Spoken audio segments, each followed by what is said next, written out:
Something I've often done following my cooking challenge videos is to take one of the less successful dishes and try to remake it in a better form, without the budgetary or other constraints. That was called recipe redemption.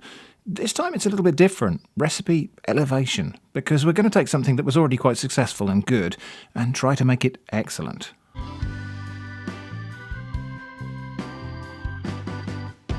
The dish was a sort of croque-monsieur styled fried sandwich containing a sausage patty made mostly from chicken with cheese, and in that video I named it What the Croque. Today we're going to try and transform it into something worthy of the name of Croque-a-Doodle-Doo. The original version of this used sage and a kind of wild onion called crow garlic in the chicken sausage patty, plus some garlic that had been infused into the roasted carrots that I added.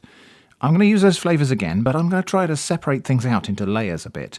And the range of herbs will also be expanded to Scarborough fare, that is, parsley, sage, rosemary and thyme.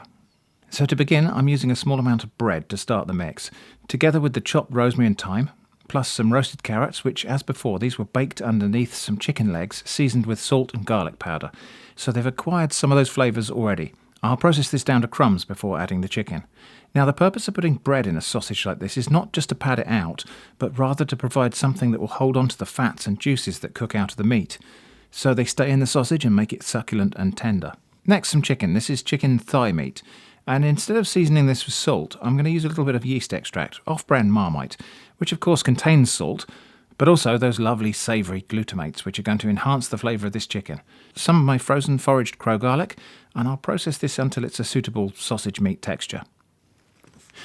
Once formed into my desired patty shape, I'm transferring it into a cold pan, which has a little bit of chicken fat in it already. You'll see why in a minute.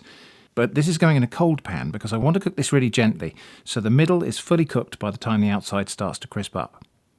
A little bit of black pepper, which I think would be better on the surface here than evenly mixed in, because that layers of flavour thing I'm aiming for. While that's cooking on one side, I'll chop my fresh parsley and grate some Red Leicester cheese on top. Then mix these things together. Back at the cooker, I'm pressing my fresh sage leaves onto the uncooked upper side of the patty. Then when the first side is done, flip it over to fry the other side, which should also crisp up the sage leaves underneath. Immediately after that first flip, a little grind of black pepper on this side, then I'm adding half of that cheese and parsley mix, and I'm going to allow that to melt a little bit while I spread a slice of wholemeal bread on one side with butter mixed together with chicken fat that I rendered out of the chicken skin in that frying pan earlier. At the end of that fat rendering process, that crispy chicken skin isn't going to go to waste either.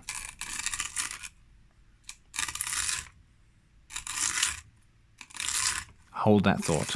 The bread goes on top of the cheese, fat side up. Then I flip that again to fry it to crisp up the bread, and the heat will come through and completely melt that cheese.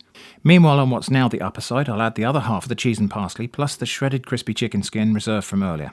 Then another slice of bread with some more of that butter and chicken fat mix, then flip that over one last time to fry on that side and melt that layer of cheese. Now there's only one right and true way to slice this sandwich, and that is however you prefer. And in my case, it's going to be like this today. A little sprinkle of chopped fresh parsley for garnish, and some thin slices of red chilli, and I'm serving this with a sauce that I just made from red chilli, raw apple and some tomato ketchup, blended until smooth. I think it's now time for voiceover shrimp to hand over to Kitchen Shrimp for the tasting. Look at that. And so that chicken in there is just moist, and the cheese as well has all melted. Well, there's a piece of the patty that's fallen off. Let's have a taste of that on its own. That's good. Now, of course, using wholemeal bread like this, we've got a darker toasted appearance, but that toasting of that wholemeal bread will really have brought out the nuttiness of it. Anyway, time for a little bite. Yeah. Okay. Yes. Well, adding all those flavours in to different components at different times has really made a difference to the way the flavours are just layered. That is a very fine sandwich. And there is definitely an advantage to layering the flavours like that. Okay, time for a taste of a bite with a bit of this ketchup on it. Yeah, definitely. Now, unlike the weird apple and tomato ketchup thing I made in the previous video, this is actually really good.